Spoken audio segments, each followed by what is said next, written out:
Kalau dia sudah itu, kalau dia kokoh betul, panjang sorbannya mungkin 10 meter di kepalanya.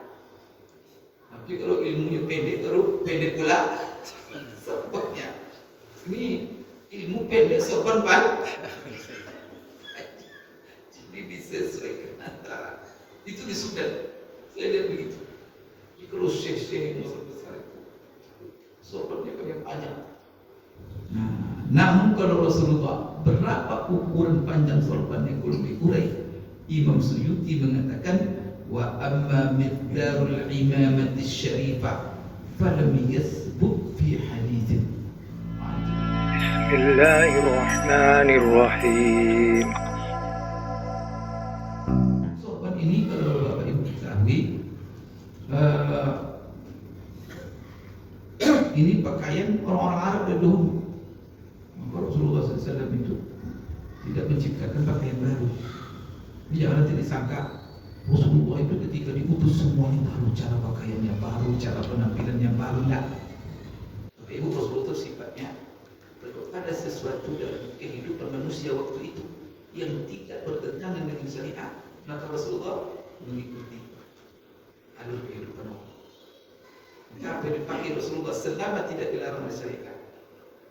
Dipakai Rasulullah itu orang dipakai oleh jahiliyah, orang jahiliyah. Abu Jahal itu juga pakai sorban.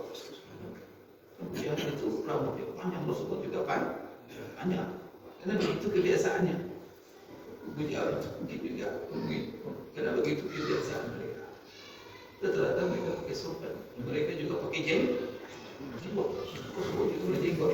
Karena memang tradisi orang ketika itu pada jenggot laki-lakinya. Kalau ada orang laki itu tak jenggot atau dipertanyakan. Cuma dia umat, tapi jenggot ini berbeda dengan lain. Karena Rasulullah SAW hanya sekali dalam sabda perintahnya. Rambut panjang kan ada perintahnya. Pakai perpanjang kalau rambut kamu kan ada. Tapi kalau jenggot banyak kan isinya. Biarkan jenggotmu. Ya kan? Biarkan jenggotmu, kemudian rapikan kumismu. Tapi beda kamu dengan Yahudi. Ini orang Yahudi panjang juga jenggotnya, tapi kumisnya juga panjang. Nah, jadi Bapak Ibu sekalian, ada beberapa hal yang diambil pelajaran sekitar hadis tentang bersorban.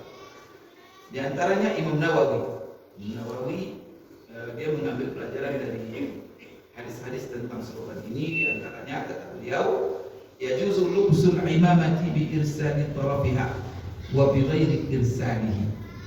Kan ada di dalam hadis sebelumnya Rasulullah SAW dia pakai sorban. Bagaimana cara pakai sorbannya? Ujung sorbannya lepas dia di belakangnya antara dua bahunya. Kan begitu. Sekarang melepaskan ujung sorban, memunculkan ujung sorban jadi itu, tapi ujungnya dibiarkan terlepas di belakang. Apa hukumnya itu? Apakah itu harus atau tidak? Nah, di sini Imam Nawawi mengomentari apa kata beliau, melepaskan atau mengeluarkan ujung daripada sorban itu ketika kita memakai sorban di antara dua bahu di belakang, itu hukumnya hanya boleh saja. Maka boleh dikeluarkan ujungnya, boleh juga dililit semua, tidak ada ujungnya, semuanya di kepala semua, boleh. Ya juzu lubs bi irsali tarafiha wa bi ghairi irsali tarafiha. Boleh dilepaskan ujungnya itu, boleh dililitkan, tidak ada masalah. Silakan memilih. Wala karahata fi wahidin minhuma. Tidaklah makruh hukumnya kalau seandainya dililit semuanya. Jadi antara melepaskan dengan tidak itu sama. Walam yasih bin nahyi an tarki irsaliha syai'.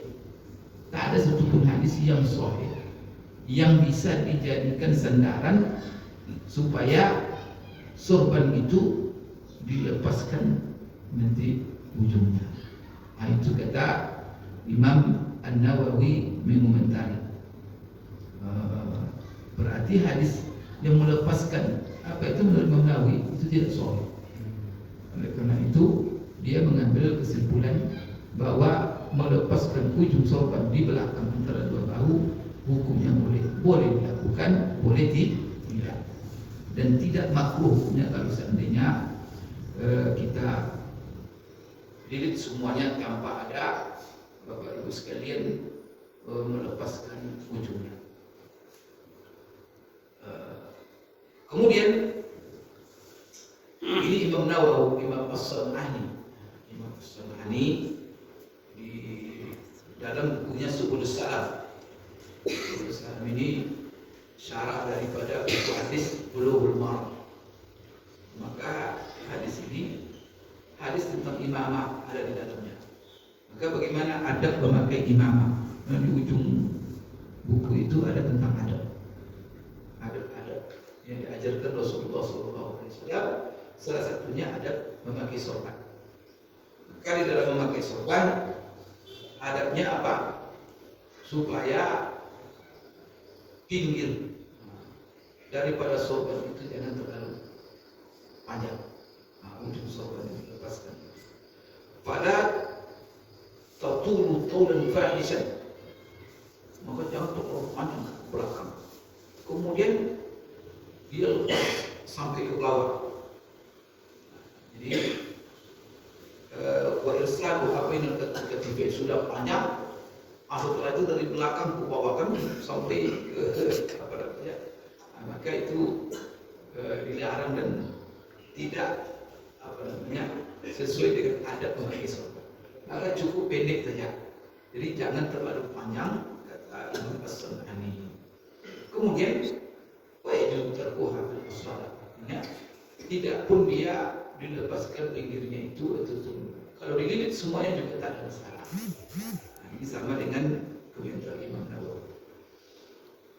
Kemudian berapa panjangnya sorban Rasulullah itu kalau diurai? Berapa meter? Jadi tradisi masyarakat yang pakai sorban itu macam-macam. Bapak Ibu melihat orang yang pakai sorban itu seperti orang Afghanistan. Pusat itu besar sorban itu. Karena ada seperti payung sakit besar. Kemudian ada yang mengurip pinggirnya itu panjang sekali. Nebal mereka juga besar. Kalau pergi pula kita ke negeri lain, orang Pakistan juga pakai sorban, orang Sudan juga pakai sorban. Berapa panjang sorban yang dililit di kepalanya? Sebagian negeri itu ada sesuai dengan apa namanya pangkatnya. Kalau 2A baru ya pendek sorbannya. Kalau sudah 4A, jadi sesuai dengan tingkatan ketokohannya. Kalau di Sudan itu, kalau dia kokoh betul, panjang sorbannya mungkin 10 meter yang dililit kepalanya. Tapi kalau ilmunya pendek, baru pendek pula sorbannya. Ini ilmu pendek sorban panjang. Jadi disesuaikan antara itu di Sudan. Saya lihat begitu. Jadi kalau syekh-syekh yang besar itu sorbannya paling panjang. Namun kalau Rasulullah berapa ukuran panjang sorbannya kalau diurai? Imam Suyuti mengatakan wa amma miqdarul imamati syarifah falam yasbut fi haditsin. Itu kata beliau. Adapun berapa kadar daripada sorban Rasulullah yang mulia, sorban yang dipakai Rasulullah itu syarifah. Apa kata Imam Suyuti? Falam yasbut fi hadits. Tak ada satupun hadis yang sahih yang menjelaskannya. Berarti kesimpulannya yang dibuat mau buat 5 meter, 6 meter, apa dasarnya? Maka kalau tidak ada dasarnya, jangan dipasti-pastikan pula. Begitulah ulama. Maka ulama ya menjelaskan tidak ada hadis satupun menjelaskan berapa panjang sorban Rasulullah SAW.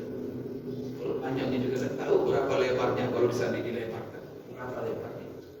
Sehingga kan digulung sorban itu kan. Maka di sini lebar panjangnya tak ada hadis sahih yang menjelaskannya.